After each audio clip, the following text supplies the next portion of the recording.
Do you want to subscribe to a gaming channel on YouTube but you don't know how? Well, I'm here to help you with that.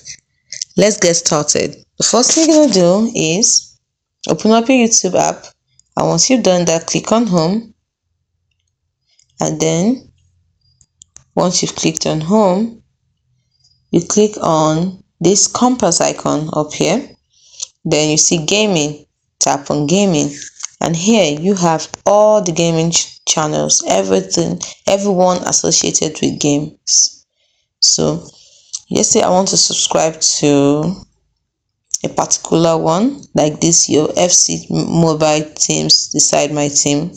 So I click on that particular video first of all. So I've paused it. Now I'm going to subscribe to it by clicking on subscribe over here, and that's it. That's all it takes. Now if I have a change of mind, I can simply tap on notification icon, on this case notification bell, and unsubscribe. So you can subscribe to as many channels as you want. Just follow the same procedure.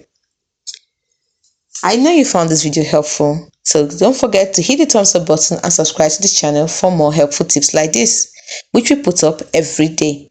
Thanks for watching.